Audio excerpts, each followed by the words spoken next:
This conference will now be recorded.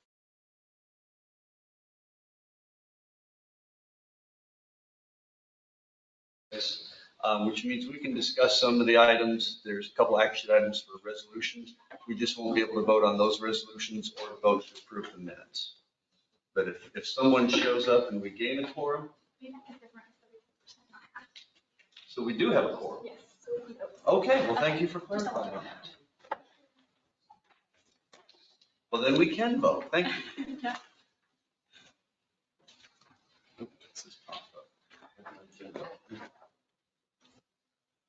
I don't know. Our computer's off. No, my laptop's going to do some updates. Okay, so thank you all for coming. We'll call the meeting to order. We do have a quorum. At this time, we have an opportunity for public comment. Is there anybody here in the building that wishes to make a public comment? James, do we have anyone online that wishes to speak their mind? Okay, so we will move past item number 2 and move on to staff update. Good evening, everyone. On our screen, you can see meetings we have scheduled out until our next feedback meeting, which we will see y'all back June 14th.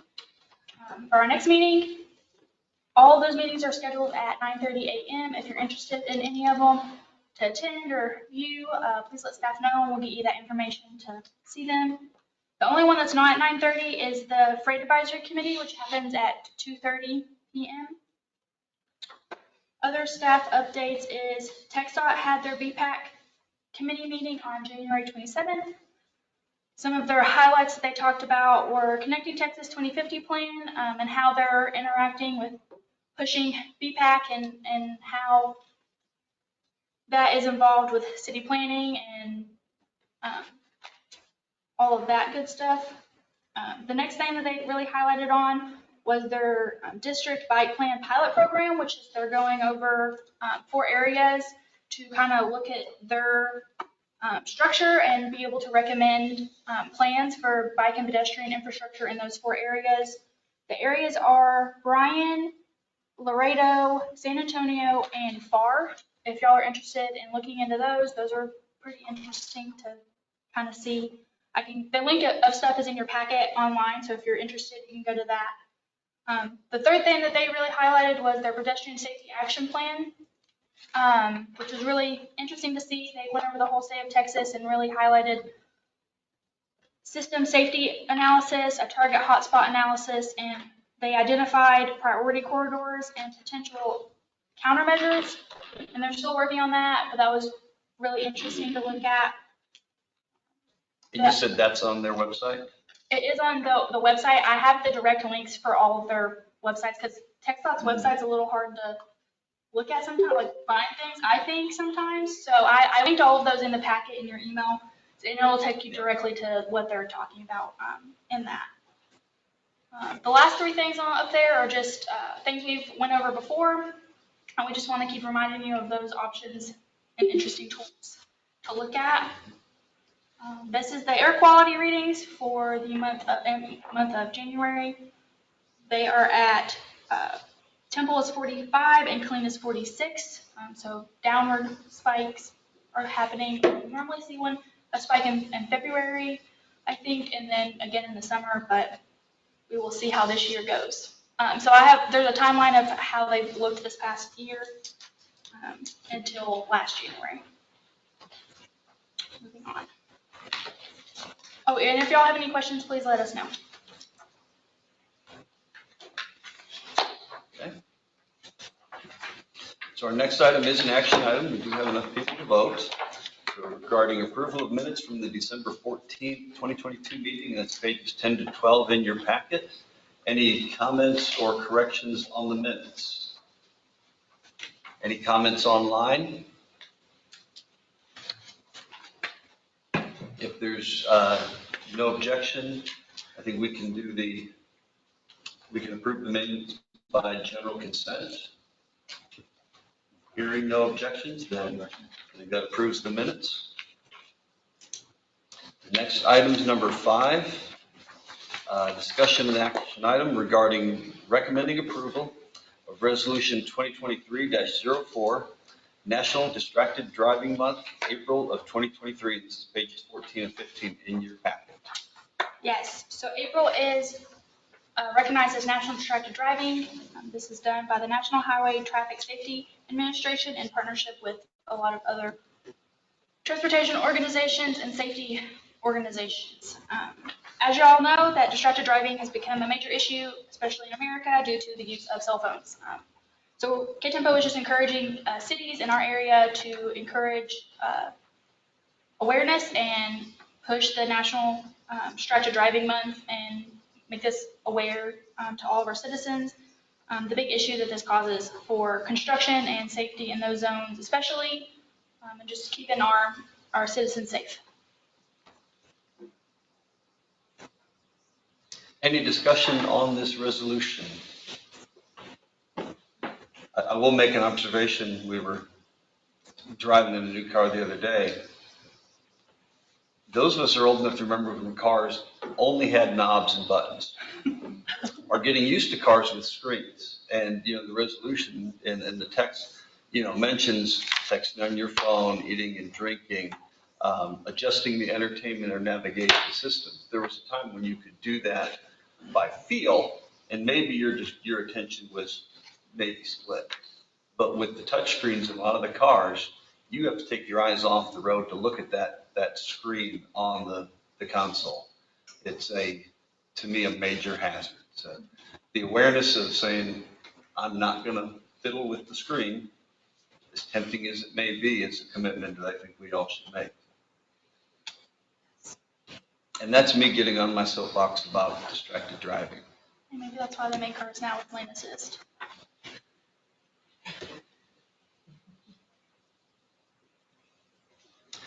That being said, if there's no other discussion, we'll entertain a motion to recommend approval of resolution 2023-04.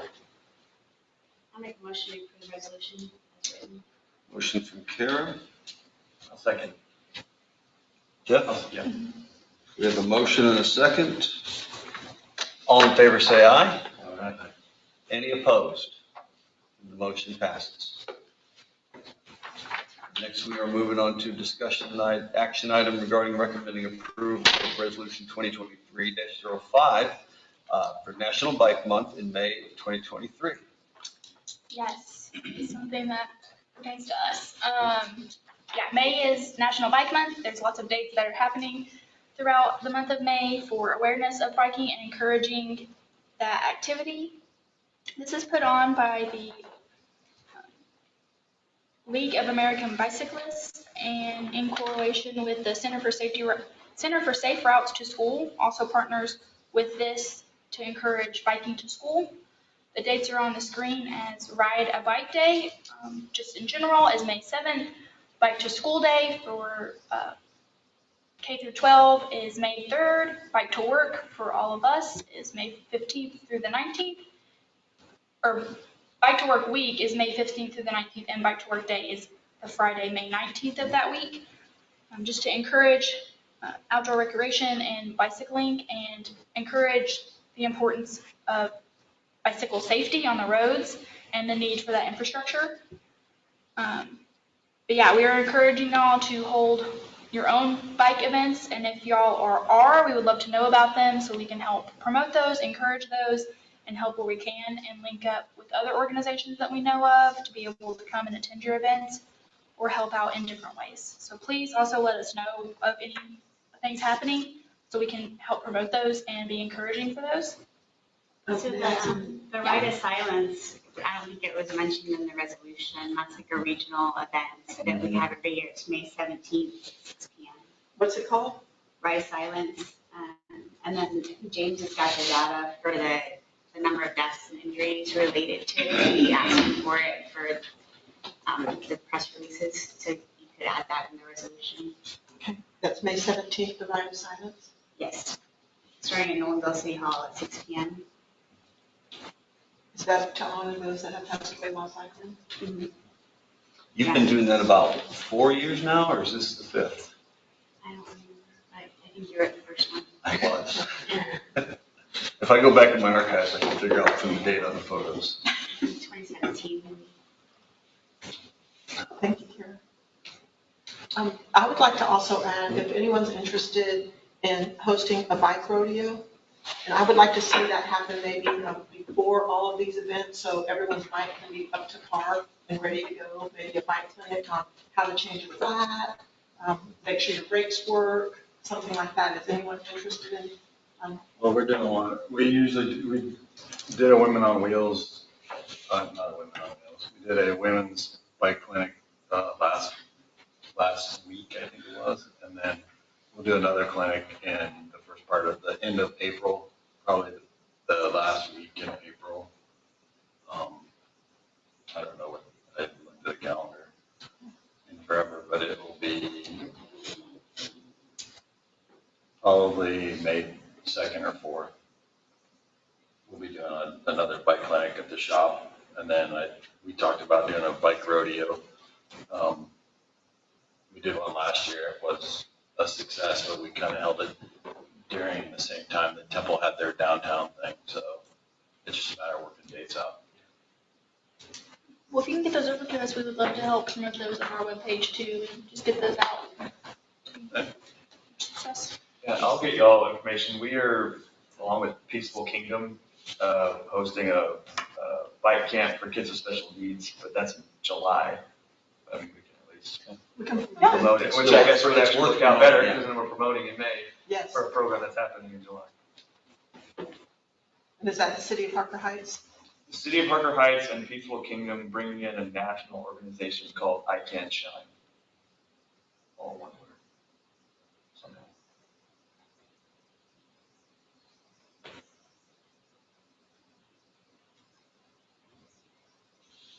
Thank you. Jason, I have just a kind of a general procedural question for my education, I guess. And this is not the right time, I can see you afterward, but. Yeah. So what is the resolution exactly? Is it just that KTMPO is recognizing National Bike Month? Right. Because it's national, so the National Bike Month is already there. So Yeah. there has to be a formal resolution. So this committee is recommending to TAC to approve that. Oh, okay. And ultimately, policy board will adopt it to express the support, I guess is the right I guess my way to phrase it. It's somewhat Right. symbolic. Edification, okay. Yeah. Because it's national, I mean. Right. It's national. I mean, so, okay. So It's it's more more or kind of, less- like you said, symbolic, kind of a procedural thing that, in order to put it in like publications or something. Right. Or on the official website, that kind of stuff. And then there's certain things that, when there's grant applications, is there a plan in place? Is the local MPO, express support, where you can show that signed resolution? Yes, they approved, recommended supporting National Bike Month, recommended distracted driving, that we can show that, yes, there's some level of Okay, commitment. supporting, I guess, maybe is the way it's worded there. Okay, that's what the resolution, I got you. I recommend approval with the addition of the right of silence event. Can you restate that? You want to add the right sounds into the Into that, into the list? National Bike Month dates, just to add that as an event. Road safety portion of it. Did you want that added in where it says now therefore be it resolved Yeah, into the, with all the other dates? Thank you. okay. So we got a motion to recommend approval with an amendment to the language. Do we have a second? Second. A second from Gary.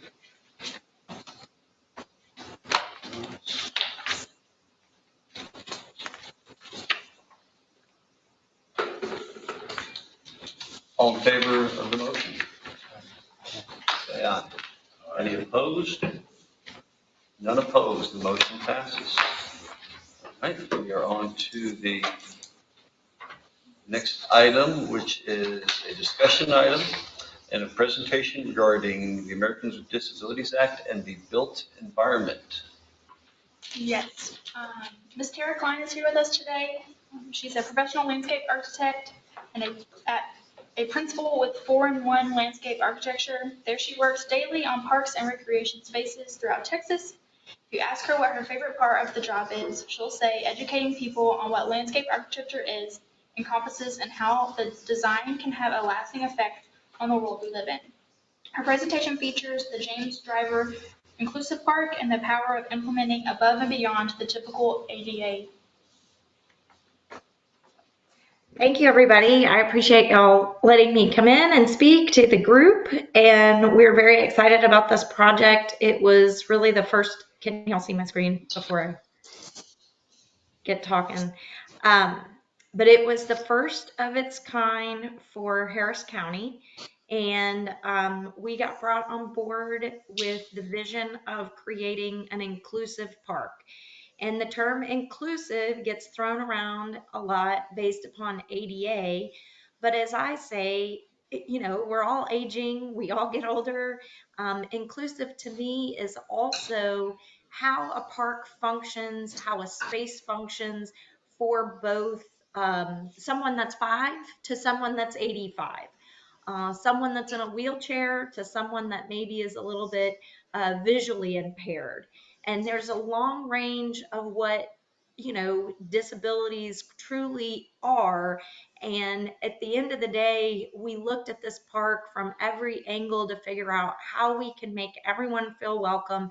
And really, it's a park for everybody.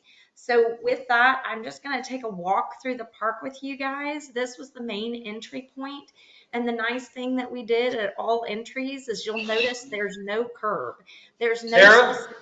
Yes. Sarah, this is Jason. Sorry to interrupt. Are you sharing your screen? Because we're not seeing your presentation. I am. So I love when technology does not work. Try to close out sharing your screen and There you share go. it, but select Right. the presentation. See if this works.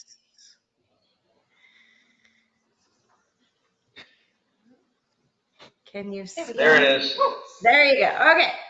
So now you can see that there's no curb, there's no specific ramp that tells someone this is where you enter. Everything is flush to grade, and how we prevented and protected the patrons of the park is we put in the removable bollards.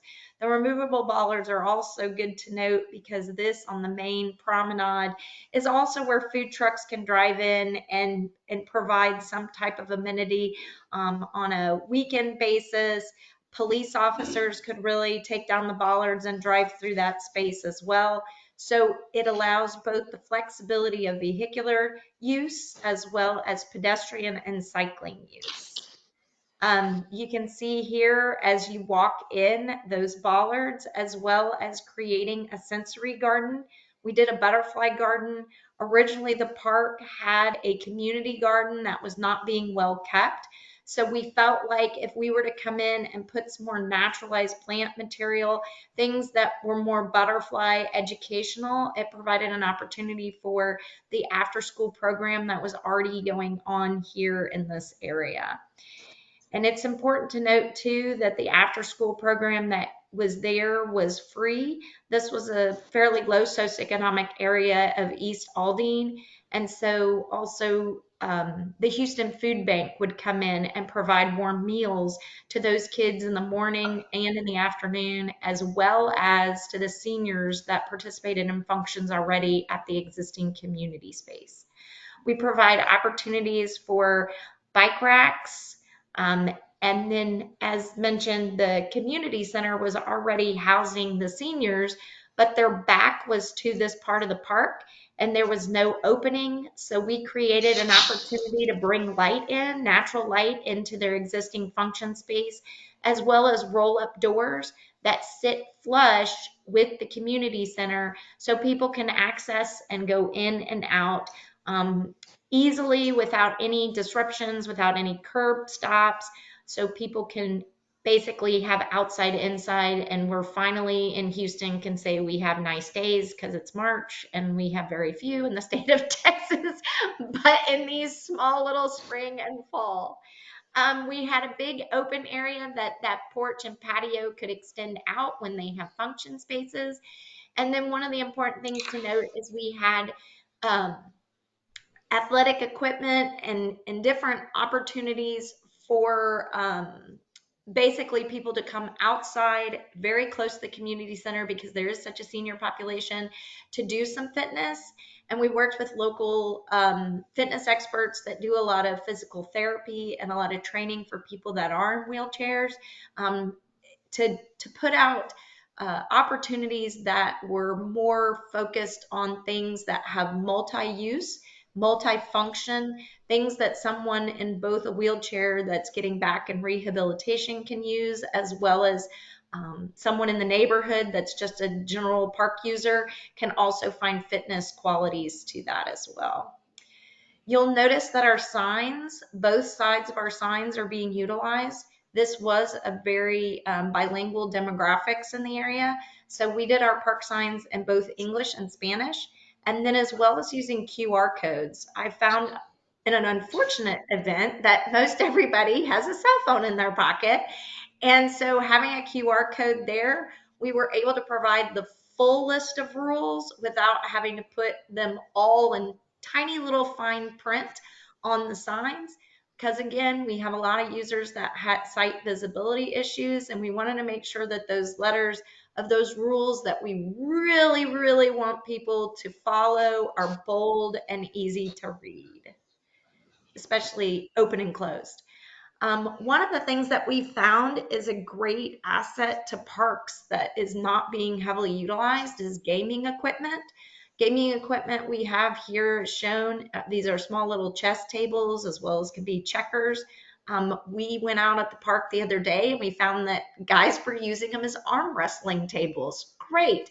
So multifunction. And, you know, the way we see these is that inclusive idea that both a senior and maybe a kid that's on the break of 13, that's that teenage days that can't quite figure out if they still want to play at the playground or if they just want to hang out, this gives them an opportunity and a place to play. We also like the integration of the idea that seniors can be out there, teens can be out there. What we're finding, socialization is lacking in that teenage group. They've always get their faces to the cell phone. So this really provides that interaction and that opportunity for people of all ages and generations to bleed together. We have the cornhole boards as well as a bocce pit.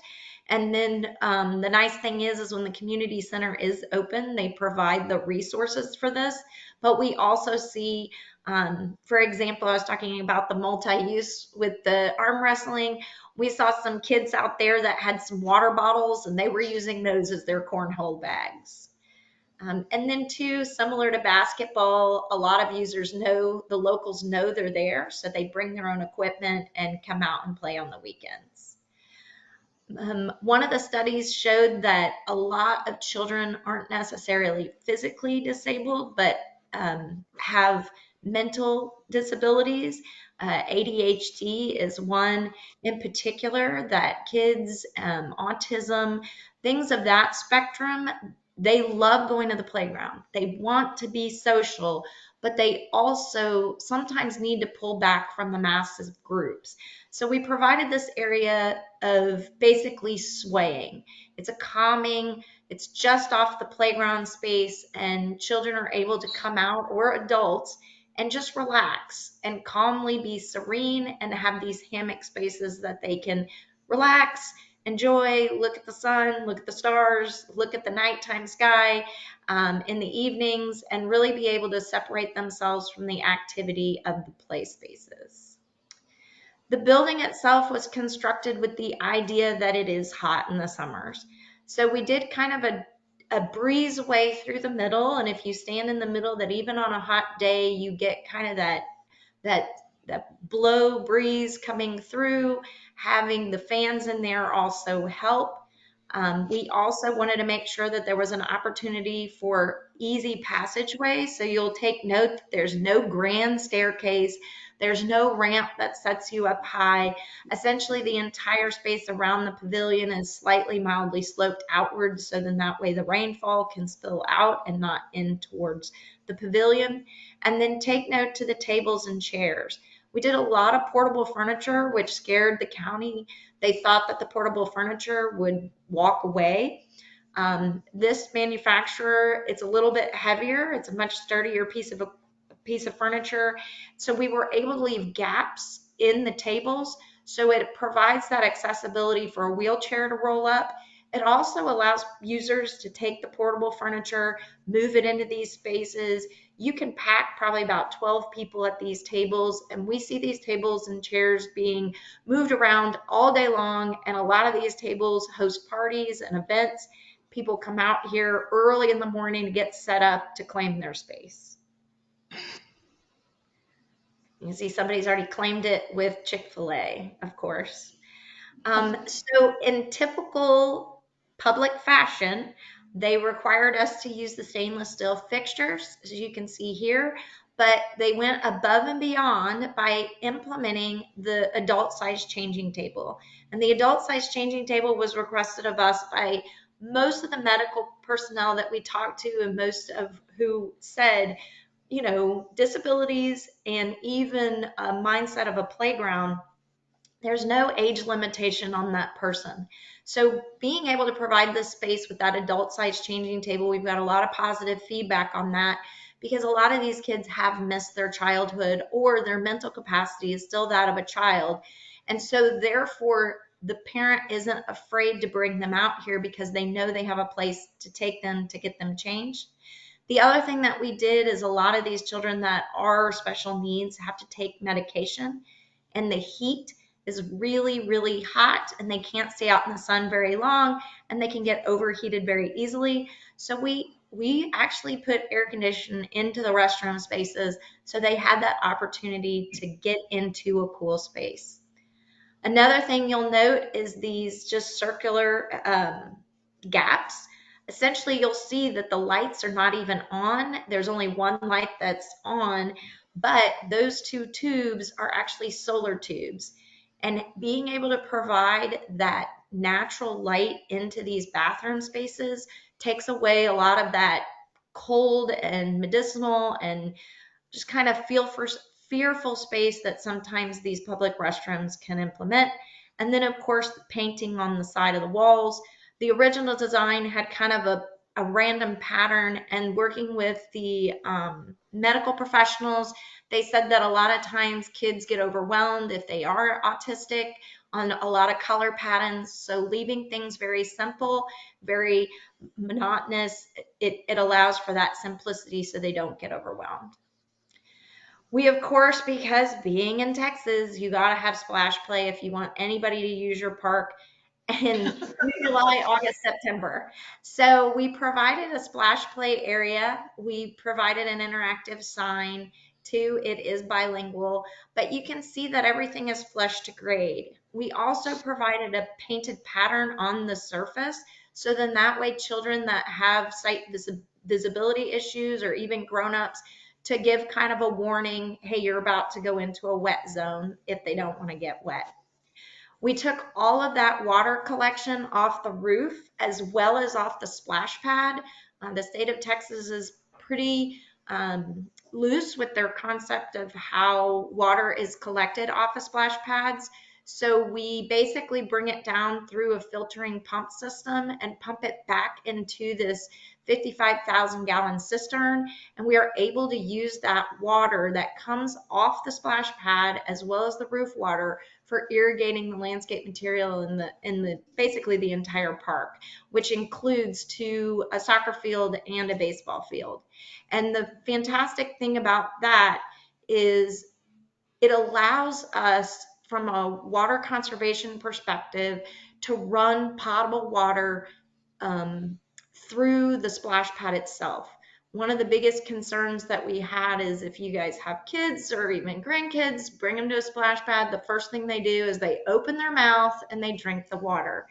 And so you want to make sure that those kids, regardless of disabilities, are safe whenever they're drinking that water. So we are using potable water, but we are collecting it after they play in it, similar to when we were growing up and have knobs on our doors in the cars. Our parents said, go outside and play in the yard and I'll turn on the sprinkler. This is kind of the same system, the same thought process. except clearly much more technically savvy. This is a vision of the splash pad, and you can see one of the things that we note is the seat walls. We have benches. All of our benches have a side pull off for whether that be a stroller or a wheelchair. They have accessibility to sit side by side with every bench on the site. And then the seat walls, we find people are more inclined to be social and sit even closer together when they're on a seat wall versus a bench. If you have one user on a bench, typically a stranger is not going to come and sit down next to them. But with a seat wall application, it really promotes interaction and really promotes socialization. This is another small splash pad that we included that's with misters. It's adjacent to the artificial turf zone, and if anybody's ever used artificial turf, they know it gets really hot. So we provided some type of a water element, spray element that can cool people off, as well as that misting can kind of carry in underneath the pavilion if needed during a hot summer day. Again, this is the open turf lawn area that we find toddlers rolling around. And actually, a couple weekends ago, I was out there and a whole family was just picnicking out there underneath that oak tree. It's important to note the oak trees as well. Those oak trees were all moved on site. We were able to move over 350 trees on James Driver Park. Trees for Houston had done a tree planting in 2017, and all the trees were packed together, probably spaced about 5 to 6 feet apart, which provided pretty much no shade, and the trees all looked like Q-tips when we spread them out finally. But it's important to note that we only had to purchase 29 trees total for this 14 to 16 acre park. And then one of the things that we look at when looking at inclusive play is we call it the king of the world. And most playgrounds and climbing equipment don't allow a child in a wheelchair to get to the top. Because of Hurricane Harvey and our drainage requirements, we had to excavate expansive amounts of detention even on this park site. And we were going to have to truck all that dirt and material out. So instead of trucking the dirt and material out, we said, well, let's reuse it. It's Houston. We don't have any topography. Let's create that king of the world experience for somebody in a wheelchair so someone can actually go and get all the way to the tops of these spaces. And then the way we connected them was through a bridge structure that has climbing opportunities. It has little clear panels down below to give a sense of adventure when you're going through. And then it provides a great opportunity for kids of all ages. This is one of those walking paths as we come up. It's important to note that the walking paths, even on the playground area, were 8 feet wide. That allowed 2 passerbys of wheelchairs safely and easily. They just continued all the way to the top. So this is that king of the world situation where you can look out. This is behind the playground where we included that sensory garden, that passive space. Again, we talked about the swinging or the swaying of the hammocks. This allows kids really that opportunity to step away from the active play and just kind of get away from it all. We've got some rosemary in here. We've got some tactile items, some things that they can touch and feel.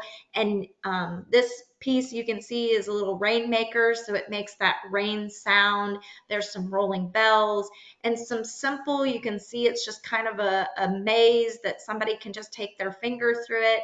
It's very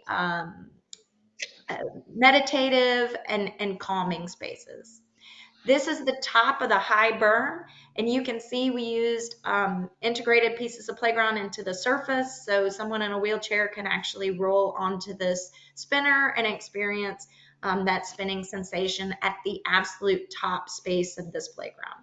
What I like most about the top of this playground is you feel away from everything. You can hear the Highway 59 that runs adjacent to this park, but it's almost calming and soothing. It provides a great space for somebody to just sit up and observe. And as a parent of 2 rowdy boys, I like sitting up there because I can see them run everywhere. I got all eyes on deck. So Disc swings are great because, again, someone with a disability can get into the disc swing, and there's always the kid that wants to push. And I had a parent tell me whenever we put this in first time, she said, this is really the first I've ever had my child out of the wheelchair at a playground and feeling like a real kid, feeling like there was nothing that could stop him from playing with the other children. You can see here that the ramp structure is flush. There's those little clear panels I told you about. It gives a sense of adventure, and that's where someone can climb up. And the fun thing about the climbing up is whenever the grand opening came about, I was standing next to a young boy who looked at me and he said, "Gosh, I'm really struggling to get up here." And I said, "Oh, I struggle to get up there all the time." And he said, "I think my leg is in the way." And I was like, "Oh, okay." And then I looked over and he was literally taking his prosthetic leg off, tossing to the side to his mom, and he just wiggled his way up the climbing ropes. And I was like, well, there you go. He figured it out. One of the things that we like to incorporate is music into our projects, keeping it as far away from the homeowners as possible. But music is something that can be interactive with both seniors as well as the youth. And also spreading the music out. Kids love to run and take the mallet and hit it. They can take rocks. They can use their hands. But it creates that sensory of sound. And it's fun to see when kids start playing together, they start trying to play a song, and usually it's absolute chaos, but it also has social interaction. You can see out in the field, we use beep baseball. I don't know if anybody's familiar with it. I'm not cursing the baseball, even though I'm terrible at it. Basically, it's baseball for the blind. And so we worked with the Bayou City Heat, which is our local beep baseball team, to figure out what they needed, and essentially took just a rubberized pad and created a home plate and just a big open field. Now they have an opportunity to run and play and have their game safely without feeling like they're going to run into something or having a baseline in their way. There's also soccer. Clearly, this demographic, they did not want to lose their soccer fields, so we provided that soccer implementation so they have the opportunity. And then, if you'll take note, walking trails. We have over a mile of walking trails, and the nice thing about it is there's so many different loops in the park project. You can have an opportunity to walk 5 different ways and create a new element of walking every time you take a loop. Also, with the berms, it provides extra opportunities for exercise going up the side slope. Our parking lot, you can see over here, we maxed out the amount of ADA spaces. That was really necessary. And again, that clean line where nobody has to step up into a curb. They can easily transition back and forth into the space. So again, it's going above and beyond. This is the 12-foot wide main corridor that we came in from. And you can see that these are the pull-off spaces. It's important to note that these pull-off stations, although we say food trucks because that's pretty common, the initial experience of these was prior to COVID. And this neighborhood had the lowest vaccination rate of any community in the state of Texas. So the original intent of this pull-off wasn't necessarily for food trucks, but the main priority was to get some of the health vans in there to educate about the importance of vaccinations and the importance of getting those vaccinations, and also providing free vaccinations to the community. Once COVID hit, you'll see in the background there's an American flag down there. Harris County ended up making this a permanent vaccination location for the COVID shot, as well as so the community members can come in and get their kids vaccinated. So we're pretty proud of this park. You can see we've already raked in a couple of awards. Awards are great to just acknowledge, because then it really gets the word out to these public spaces so people actually use them. But the one that's the most important for me, and hopefully for the county, is the People's Choice Award from ULI. They put it out, it went through social media, it went up against about 12 other projects, which were great, wonderful nonprofits, awesome. The Houston Farmers Market was in there, and the people voted and they chose this park, which really shows that people are very much open to the idea of inclusivity. And you don't realize until you start doing things like this that there are a lot of people that consider themselves inclusive that you wouldn't even know. So with that, I just want to thank you guys for allowing me to speak. If you have any questions, I'm happy to answer anything you might have. Thank you, Tara. That's quite the place. It's Any awesome. questions? I encourage you guys, if you're in Houston, to look it up. It's right off of 59. It's easily to access. And I dare you, if you can't find something you enjoy doing at this park, then something's wrong. Go back on your phone, play your video games. That's what I would say. Any questions, comments from the group here? A question about funding. Was there any grant award? So that's an excellent question. And I'm not knocking Texas Parks and Wildlife, because Texas Parks and Wildlife awarded James Driver Park $1.5 million in grant funding. And then COVID hit. And we were trying to bid this project, and we were trying to get the grant. And if anybody's ever worked with Texas Parks and Wildlife, you know that they don't like a started project. But at that time, nobody knew where the world was going. This park bid in 2020 of March. It got advertised. And so everybody kind of was like, well, do we wait? Nobody's in the office. Everybody's trying to get set up. The county's trying to move forward. So we actually bid it and went forward on the project. We tried to work with Texas Parks and Wildlife at a later date. They ended up pulling the funding from them. But at the end of the day, bidding it, and I hate to say this, I feel bad. Do I really? I don't know. I do feel bad for the contractor, but we bid it at 2020. There were no other projects. The whole world had stopped. So we had calls from tons and tons of contractors.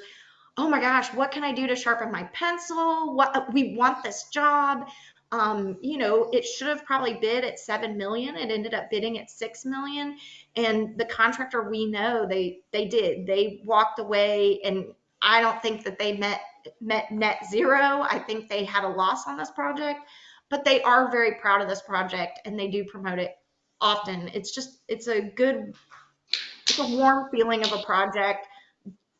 Do I think the contractor wanted a warm feeling in his pocketbook? Absolutely. But, at least he can walk away with something special. But that helped us to save money on this job. The county was a little intuitive in the sense that this was on a metro. That's why they picked James Driver's location, because it was easy to get from public transportation. Metro drives right down right by it off Highway 59. And so I believe they took some funding from their road and bridge pocket to pay for the entrance and the parking lot, but they had to do some finessing once they lost that $1.5 million. So. And the trees really helped. I mean, moving each one of those trees, those giant oaks, for example, were very inexpensive. They moved those giant oaks. We pre-planned, and we did a lot of root pruning before the project even got started. So they were able to take the big oaks and move them with a 125-inch spade versus what you would have to do, maybe a giant arbor lift and roll them. They were able to root prune them down to a significant size that they could move them with a machine. And that saved quite a few dollars. I think we moved each tree for $3,500 versus, $35,000. The smaller tree material that we had, like I called them the Q-tips, I mean, they charged $600 for that. I mean, that's less than a 100-gallon live oak. So it was so much more cost effective to have all those machines and environmental designers who did it come in and really take over the site for a few months, just moving tree material. So.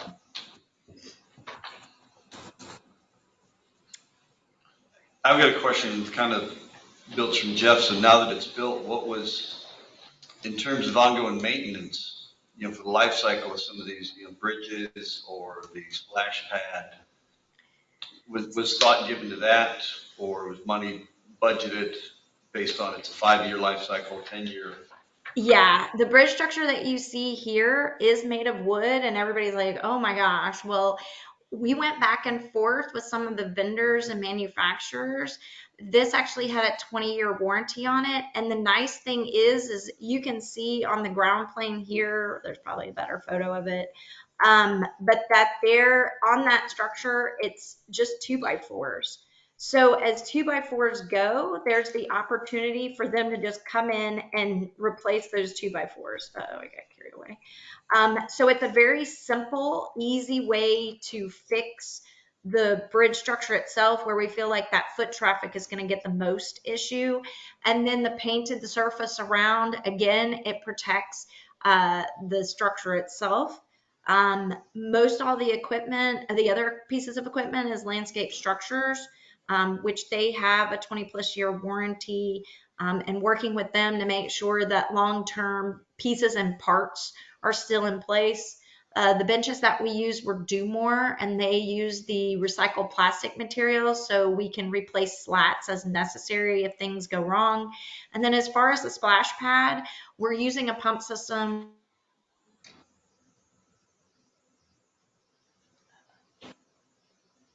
Tara? She's talking, but we lost sound. Is that her end or our end?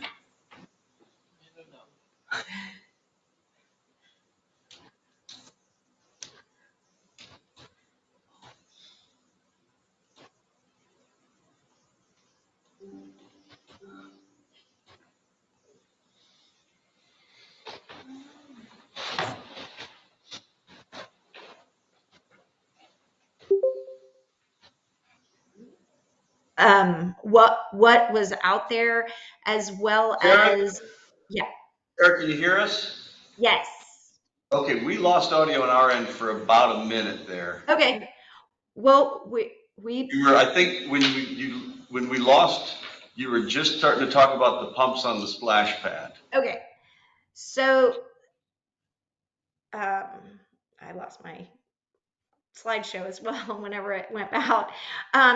But they basically, the local program is they basically come out and they help with parts, they help with replacement as needed.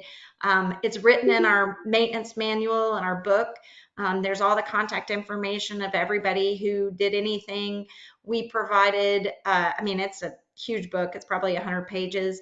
We also did a site walk with all the maintenance personnel and walked them through the system.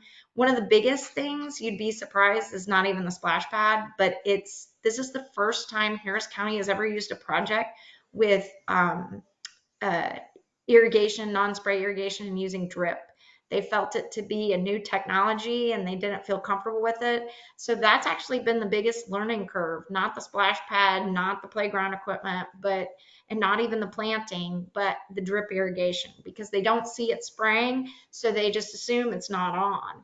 And so that's really, that's been a big learning curve with the county maintenance department, that we've kind of held their hand and walked them through it. Interesting. Yeah, it was very interesting. It was a pushback.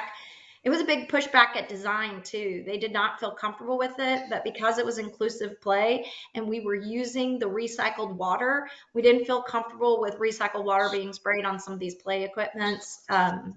And especially with COVID and things like that, nobody really knew what that meant. So we said, you know what, it really needs to be drip irrigation, and really let the county know. And they followed suit. And actually now, because they're looking at Envision projects and other sustainability components, they're actually starting to use drip irrigation more often. So this is kind of the test case. But again, it's been a lot of hand holding, which is fine. We expect it on a park this size with this kind of premier look. So. Can I ask you a question real quick about that? I think you still have to treat the splash water afterwards, even to use it in anything other than put it back in the sanitary sewer.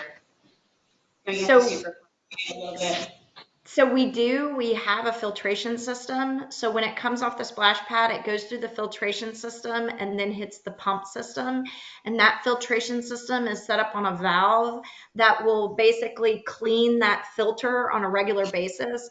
but the maintenance guys also know that pretty much monthly they need to pull the filter out, just make sure it's still clean, and then it's basically just hosing it off and putting it back in. So it is part of the maintenance program. I was just checking to see if something changed. Nope. It was a fun project. We're really excited about it.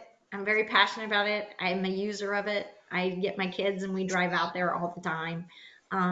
There's nothing more exhilarating than seeing all the people out there and knowing that, you know, it is being used and it's being heavily used. So from a maintenance perspective, yeah, there's a lot of trash that needs to get picked up. You know, there's a lot of extra, but the county committed to it, and they committed to that community, which was nice to see. So, Well done. Thank you so much for that thank presentation. you guys. I appreciate your time and that's a really festival program. All right. So then we are moving on to Ms. Kelly Atkinson. That's a presentation regarding the Nolan Creek Hike and Bike Trail Marker Project. Yes. Yep. So we Oh, also, there we go. we also Thank get you. Kelly Atkinson, the Senior Neighborhood Planner and Historic Preservation Officer for the City of Temple. Ms. Atkinson joined the Planning and Development Department in August of 2019 after serving as a Planner and Historic Preservation Officer for the City of Belton. She has over 10 years of experience in city government. Ms. Atkinson is currently completing a graduate degree in urban planning at A&M University, holds an undergraduate degree in emergency administration and planning from the University of North Texas, and is a member of the American Planning Association. So today she'll be talking about the Nolan Creek Hike and Bike Trail Marker Project. Thank you. Hello, everybody. As she said, my name is Kelly. Pleasure to meet some of you. Some of you I've either met here at previous meetings or in other community activities. And my presentation is If you hit next, it oh, should come if up. I hit next. Okay. Yep. Oh, There you go. that was easy. Okay. Today I'm just here to go over a project that started out as a Leadership Belton project during my time with Belton. But it's really an interesting one in the fact that now we see an expansion of a lot of our hike and bike trails, not only in Belton, but in the city of Temple as well. And I think the ultimate goal is to get the two cities to be able to join together for some of that regional connectivity. So we'll talk about that here in just a little bit. So the purpose of this project, as she mentioned, I had a background in emergency management, so I was hyper-focused on some of those aspects of trail utilization and just how our community interacts with some of these public spaces. And so I really pushed for my group to do something that focused on that, and they willingly obliged, thank goodness. So we were able to really put our heads together and come up with some really great ideas just for different projects, possible projects that we wanted to pursue, but we wound up settling on doing the trail markers, which isn't a unique or new idea. It's something that many communities use, but we just realized we didn't have it in our community. And we knew that we had a really great trail system going along the Nolan Creek area. It's very well utilized, and it's also being expanded. So we figured this would be great to go ahead, and while it's still relatively manageable of a size, we would get the project going, and then hopefully other groups or the city would pick it up after that and continue it on. Eventually, as I mentioned earlier, joining in with the city of Temple. So really, we're looking to increase the safety and the location awareness along the hike and bike trail system. We wanted to make sure that what we were doing wasn't its own standalone thing that was managed by just one entity. We wanted to make sure that it was integrated into the regional E911 system, so that information could carry throughout the community wherever it expands to. So all these signs are uniquely numbered, and they're in coordination with the response geography. So the way that they map out these systems is different in each community, but there's usually a dividing point for things that are considered a northern response geographic or a southern response geographic. So we looked at that, and that's how we placed it there, and that'll continue again into the next segments of the project. So each of these signs are placed every 1/10 of a mile. So not only are they good for just knowing your location and be able to find one, you know that if you pass one recently, you can kind of judge where you're at on the trail, knowing that they're every 1/10 of a mile. So if you look up and you don't see one near you, you can think, okay, the last one I passed, or the next one should be coming up. So we wanted to make sure we kept that extremely consistent. And again, this project, we wanted to make sure that we had community buy-in. So we had local sponsors. We went out to all the businesses and had them help us with the budget needs. Again, it was a leadership project, so there was no dedicated budget or funds for this. So we had to come up with the money to make sure that we were able to have all the signs created, do our design process for our trailhead sign, which was a large stone structure. So that was a little bit more of a significant cost. And it has all the information on the program itself and how the signage works. So we'll show you that here in a minute. So Belton has outstanding police department and fire department staff. So they're, at the time, it was a recognized law enforcement agency, but I spoke with the chief and he said that now they are accredited law enforcement agency. So Belton Fire Department also recognized for best practices. So this was something that they were really excited about, something that fits right into their mission. And so it was really well received by our first responders as well. I just threw the updated crime stats on here. We all know that there's crime around. It seems like with our population boom recently, we're hoping that the dust settles on some of the various things that we see happen, but not only is crime something that you have to consider when you're out and about, but just medical emergencies or, say you find somebody who's lost, helping to identify the location of where you're at to help them get help as well. So we wanted to make sure that we had a sustainable project, and when I was glancing at this earlier on the printout, I don't know if it's just a printout or if it's my slideshow, so I'll give you fair warning. I might hop around a little bit here because it looks like my slides, I sent them out of order, but bear with me through this next few slides. So the sustainability, again, wanting to make sure that this is something that's not just local and very specific to this one trail segment in Belton. We wanted to make sure that it was sustainable and where it would be able to be expanded into new segments of this same trail or utilized in other trails, and then also connecting over to the city of Temple. So all the signs were geolocated. I physically went out and walked this trail. I got lots and lots of steps in for this project because I went through and used ArcGIS Collector, which is a mobile app, and I went along the trail system, and I went ahead and cataloged all of the existing light poles. At the same time as this, I kind of peeled up and started doing a little inventory on, how, what condition they were in, if they needed repairs, all of that, because, why not? Right. You're already there. So collected all that data as well. But then once we had all of those mapped, because we wanted to use existing infrastructure to place the signs on, we didn't want to have to create another pole or another, something to detract from the trail. We wanted to use that existing infrastructure. So going along, now we had all of those light poles or bridge infrastructure mapped. We went ahead and we were able to look at that every 1/10 of a mile and make sure that we had a light pole that was in the area, or another, an existing pole of some type for other signage, or like I said, on a bridge standard. So after we did all of that initial legwork, Belton PD kind of came in behind us once we gave them those geolocated spots every 1/10 of a mile, and then they added some of that text data on there that was common language for them to help direct, help dispatch, give them the information that would help them know where they need to go. So I think, there we go. Okay, so this is the one that for some reason is not where it's supposed to be. So again, talking about that sustainability, the initial project, we had 1.26 miles of trail, basically going from Liberty Park to MLK Junior Avenue up in UMHB. So since then, I reached out and got additional data from the city of Belton. So in 2020, they finished phase 4, which was another 1.49 mile segment.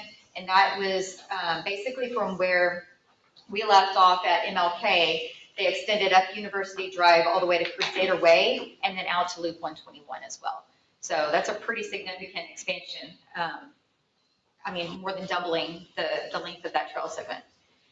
And then phase 5, which was just finished recently, that was almost a full mile, and that's Liberty Park, and it goes from where we left off in Liberty Park and expands under I-35 all the way to Holland Road. So another significant expansion to that trail. And they have it on the radar. They have all the information we packaged, just as Ms. Klein was saying with her project, we made a binder. We gave them all the information of all the, the sign details, who our contractors were, current bids at the time, all the little pieces and parts that we needed for installing those signs. So they have all of that information to keep carrying that forward. So this is just a quick little snapshot of the stages of kind of the construction of looking at how this was done. So the map on the left is a screenshot from my cell phone when I went through and was geolocating all of those infrastructure attributes, and then looking at the guys out there, fairly simple installation. I say that, I wasn't the one on the ladder. I'm sure a couple of those guys are cursing me still to this day. But anywho, it looked really great when they were done. And I think everybody was really proud of how it turned out. And it really blends well with the signage that was already there, but at the same time, it gives very important information. This is a close-up of one of the signs. You can see that it identifies it as a trail marker. It gives you the location unique identifier, which this one would be N3. So it's a third sign. So 0.3 of a mile north of that north-south divider. And then the one on the right, that is our trailhead sign. So you can see it's got a lot of text information on there. It utilizes that Nolan Creek swoop that Belton uses on their other signage, so we could integrate it well into what they already have existing in the parks. But basically that sign just gives you information on where all the different ones are located, the purpose of the signs. If you have an emergency, please dial 911 and give them, look up and see if you see one of these signs and tell that to the dispatcher, and they'll be able to get to you a little quicker. So as I mentioned earlier, we're keeping an eye on future expansion of this project and coordination with the city of Temple. So it works well because Jason and I are both intimately familiar with all of these projects, and so it'll be helpful for us to kind of help in that conversation and see if we can get this extended. So these are a couple of snapshots of just the future projects. So on the left, that's basically an expansion into the city of Belton on the Georgetown Railroad Trail that's coming. We have the first segment has already been. The first segment is funded. We're in design review with TxDOT right now. That'll be from South 5th Street to South 31st Street. And then we're chasing money for the other phases. And we've had some conversations with Belton about what is the connection like on their side. So yeah, Right. A lot of collaboration. Right. And, go ahead. Did you have a question? No, I just said nice. I'm about collaboration. Yeah, so it's really a great opportunity for both communities. We see a lot of development in South Temple right now that'll be able to utilize the trail, and that's the picture on the right. That's our segment, and then that little inset also. So this is really terrible. I should have probably tried to enhance that, but it just shows kind of where that connectivity is going to happen between the city of Belton, and it also shows that historic bridge that we have that's going to be utilized on the trail. So that's also a unique feature of this project. So it'll be really cool to see the communities work together. I know Belton's still working on ultimate route on their end, but it's obvious it can only connect in one spot right now, and in which direction they take it's to be determined. But anyways, just a really easy project to implement in your communities. I know, again, the city of Temple does have some things that we use through our fire department for some response, but nothing to this extent. So we really want to start that conversation and expanding on what we have in Temple as well. So this is a good, simple project to look at. It was very minimal impact budget-wise. I think we did the entire project for about $4,300. And that was including promotional, throwing in a ribbon cutting event and things of that nature too. So I'd say under $4 grand at the time. Of course, this was 2018. But we were able to manage to get all the signs installed and design the trailhead and all of that too. So hopefully that was short and sweet enough. That was awesome. And I'd be happy to answer any questions that anybody has on the project. Who are you coordinating from Belton for the trail connection?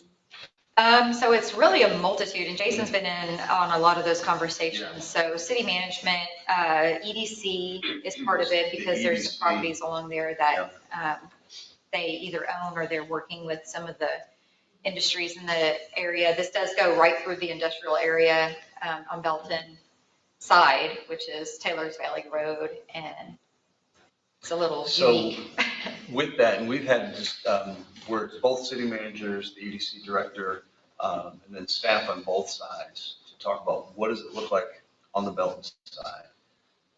One of the considerations is, do you want to hike and bike trail directly behind the rear of a industrial metal fabrication shop? You're having to walk down there? No. They also, the businesses along the trail, in the past have encroached with lack of penalty. And what we're trying to work an agreement on, we've got an MOU in place, is we can grant them the license to use that right of way. In exchange, we're asking Belton to help us with some easements, work with the property owners, whether it's EDC or private property owners. We've got some developers that we've talked with. If it's not the logical answer to have that trail directly behind an industrial facility, then where does it go? Who secures the right of way to have that? Because we've got the right of way on the rail. So if we're going to go away from that right of way, what's the right answer? And I think the key point, we have a map that shows a bunch of candidate routes. But the key point in that MOU is that it doesn't have to be only one. There could be multiple connections. So if Temple can work a connection to the bend of the river in that part, then there's a connection there.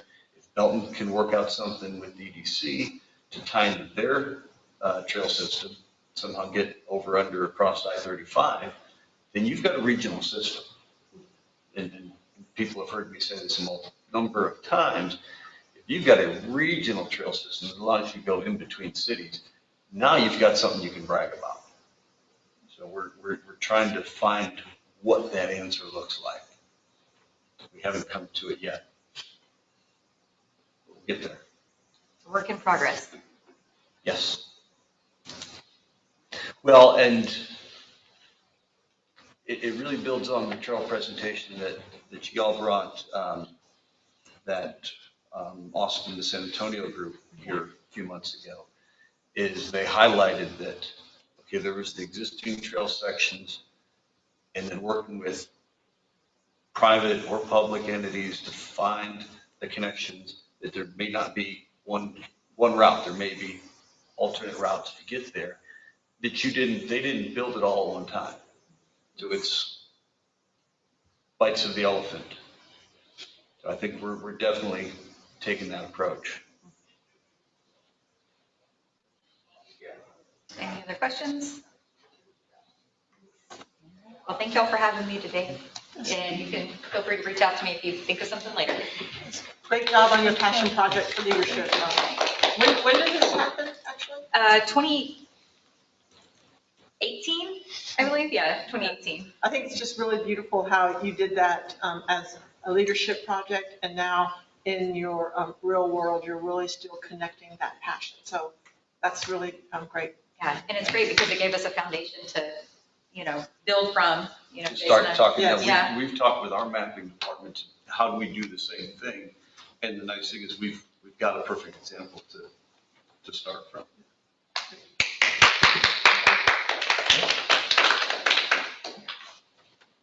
So there's a couple items left. I had said I was going to leave no later than 11, and being that this is probably a good place to make that transition, I'm going to turn the chair over to Kara Escajeda, who will get us through the rest of the agenda. And I shall depart. Thank y'all for coming. Thank you for Kelly and Tara for the presentation. All right. Thank you, guys. Have a good day, Jason. All right, I'll take over for this. The next item on our agenda is an update from me on what we talked about in our last meeting, which was transitioning from a more focused trail page into a collaborative community page. And I really want this to be highlighting our active transportation, whether that be bikes, walking, equestrian, even some of the paddle boards, maybe a Morgan's Point Resort, stuff like that. So yeah, if you just go to our actual page, this is what I have so far. It is definitely a work in progress, and we plan on continuing to push forward and making this a really great page that the community can utilize and really find out more about our other areas and where trails are that are great to use or that will connect from one point to another. The first part of this page is part of the dashboard that KTMPO has been creating. It's the active transportation map. When you click on the map, it'll take you to more of an interactive, and you can kind of zoom in on all the trail construction, and you'll see data layers for that. It's not completely interactive, like you can't click and kind of do that, but you can see information about potential projects or potential areas for bike and pedestrian infrastructure or what is already currently there. It's not perfect, but we're working towards that. The next section is a link to our Facebook page where we will be posting information just about transportation in general. Our awesome public engagement person has been doing what's called Terrific Trail Tuesdays, just highlighting different things in our community on Tuesdays related to trails and active transportation and just events that are happening close and around. And then below that, we're having linked to the city pages, so it'll be all, as we get them, I'm getting the city logos to put on, and when you click the images, it'll take you directly to their Parks and Recs departments. I'm doing it for each one that has a Parks and Rec department that is active and happening, so that way it's not extra work on our part to try and get all of what's on their page on ours, but you can just click the city and see what they have. I would like to expand this in the future too, to like go ahead and put like maybe events that are going to be happening that weekend or stuff like that, maybe below it, and even get some of our businesses that have bike places, just so we know where we can go get stuff repaired or ask questions or shop in this realm of active transportation. The Army Corps of Engineers has got a bunch of maps Okay. that trails that I didn't know existed until recently, and so you might want to put them below there because they have some janky areas that I didn't even know there was a trail system there. Yeah, can you email me that? Yeah. If I email you? Okay, I will write that down. So, and they just did so Bradley from Vista Real Estate just did a ride over there at Dana Peak, and he's gotten with the Corps of Engineers, and they've just approved a new trail map actually for Dana Peak, which he's going to be putting up the signs and stuff in that project. But I can see if I can get the map on and send it to you guys. Yeah, that would be great. Yeah, the one that everyone knows about, the trailhead, everyone has that down, but there's like other parts on the other side that I didn't even know. On the Still side? Yeah, so he's gonna put up 3 different new trail maps with the Corps of Engineers in 3 different locations. Yeah, no, if y'all can give me those maps, that would be great. And just any other ideas for what you guys want to see in this page, I'm open to them. It is currently just me developing and working on it, so. We should try to get them on this committee. Yeah, that's what Anita just said, Little so. signs, e-signs up there too. Yeah, We Yeah. invite them, we personally Yeah. invite them to our meetings, and then share their information with Hope so she can send out a formal Okay. invite.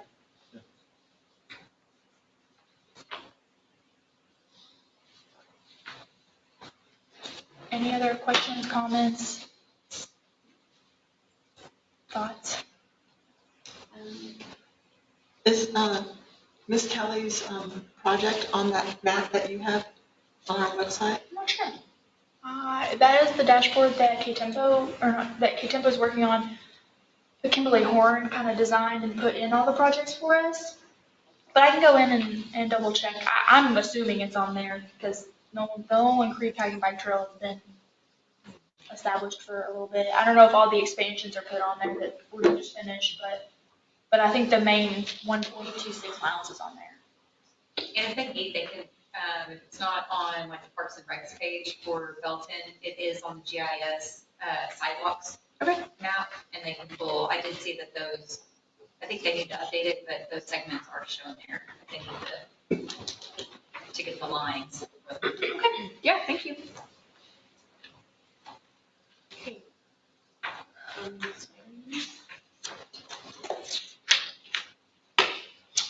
Okay, thank y'all. My name is Anita, and I'm sort of new to the team. It's only my second VPAC meeting. But I manage our Facebook, and it is KTMPO. I want to encourage you, if you are not using our Facebook, to please like our page. And what we're trying to do is we're trying to share really community events, city events, highlight those.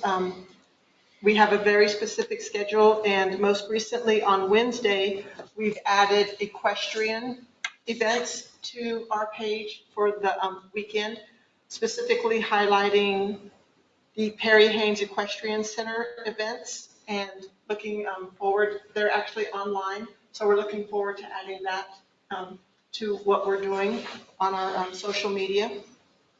Also, regularly, we're highlighting the Bell County Outdoor Adventures and Dana Peak Park. They have a lot of things for Dana Peak Park. Sun Country Cycling, they're very active. Thank y'all. Love highlighting your events. You got great photos out there as well. The Syntex Race Series, this weekend, on March 19th, well, I don't think it's this weekend, following weekend, they have a race coming up, Advent Health Silver Classic, 5K and 3K. And then Walk with the Doc is something that we are regularly highlighting, and that is with actually a doctor out of Baylor Scott and White, as well as Advent Health. So those are two different series that we have going on. And if you go to the next slide, please. Since September 7th of 2022, KTMPO has gained 274 followers on our Facebook page. And what we're really trying to do is leverage some of the negative engagement that we have as a metropolitan planning organization. And we're trying to foster two-way communication that connects our community's points of view and interest to the transportation decision-making process. And hopefully we're using the Bicycle Pedestrian Advisory Committee as an on-ramp to get our citizens engaged in what we're doing through KTMPO. And also, I want to take a moment to celebrate the city of Hawker Heights and turn it over to Jeff Ashay, because actually they were awarded $30,000 recently for a park. Jeff, you want to share that with us? Yeah, so it wasn't a park. So we were awarded a recreation co-op grant, which is a community outdoor outreach program through Texas Parks and Wildlife to expand our Go Heights program, which is Get Outdoors Heights. We've traditionally, I mean, that program saw a lot of expansion during COVID, just because that's what people were looking to do, was get outside and learn how to go camping, or, maybe they weren't comfortable hiking out at the Dana Peak trails or what have you. And the unfortunate side of that is when we did a camping program, it did require that you bring your own gear, and you still have to go purchase a tent. You have to have all those things. So this is actually going to allow us to expand to two targeted demographics. One, just families that are lower on the socioeconomic spectrum, and give them the resources. So it's kind of similar to the Texas Outdoor Family that Texas Parks and Wildlife does. We will provide tents, we'll provide all the equipment that someone needs to go on a weekend camping trip. But then also, we're going to have a program that's specifically targeted at getting young girls involved in outdoor recreation. And so this is going to be kind of a start. We're going to be applying for a similar grant in the future as well. But it'll allow us to have a lot of equipment that we don't currently have, that people have to provide themselves for those programs. It also is going to allow us to do some more outreach to schools, so outdoor education programs to schools and to other groups, scouting groups and things like that. We're very excited about that. We just found that out last week that we were awarded that. Awesome, $30,000, that's beautiful. Yes, it'll be fantastic. Yes. Does anyone have any questions for us about our social media and the direction that we're going? Pretty awesome. I follow you guys all the time. So, yeah. Well, thank you for saying that.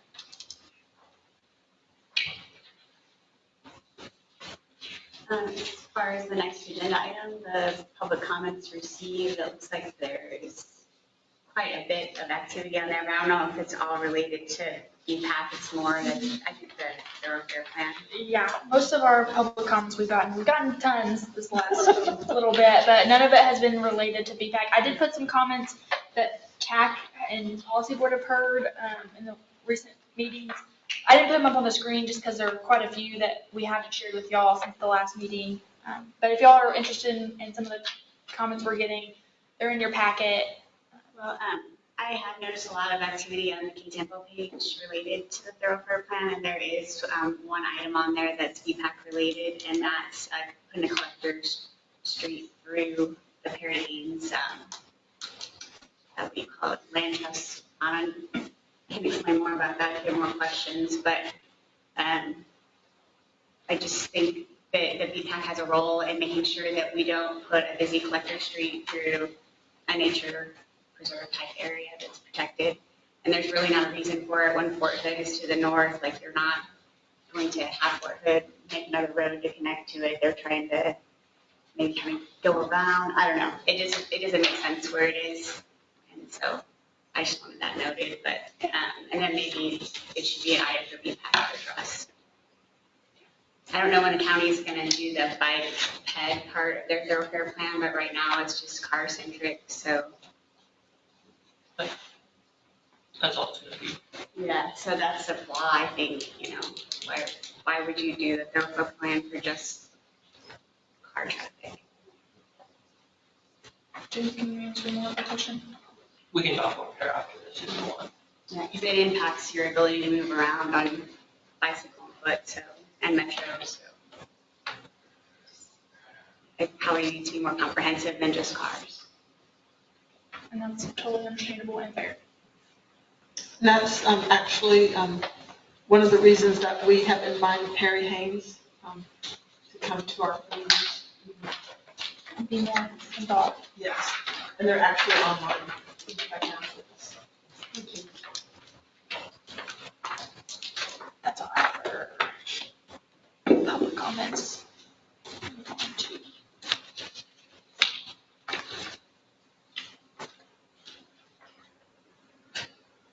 Okay, so item number 12 is more member comments. I don't know if Anna wants to go ahead and speak during this time, or if she has the ability to or not, or anybody else that's logged in. But actually, that's not member, right? Yeah.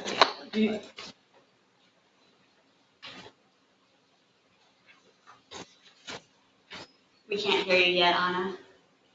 You wanted to say something? I'm trying. Hey, we can hear you now. I'm trying. We can hear you. Thank you for inviting me. I've been watching everything pretty closely, and I'd love to try to help where I can. Okay. Thanks for that. You're welcome. Thank you. Okay. Anybody else have a comment? All right. Moving on to the next item. Next item is, our next meeting will be June 14th at 9:30 a.m. and we look forward to having all of y'all here. If y'all have any people that y'all think should be on this committee or be more involved, please let us know. We would love to extend that invitation to more people to be a part of this group. We want it to grow and be more of a bigger thing. So if y'all have any people that would be interested or want to be involved, please send us their names and we will extend that invitation. I encourage y'all as community members to get that personal invite. It always makes such a big difference when it comes from someone that you know. All right, and with that, adjourn. Thank you.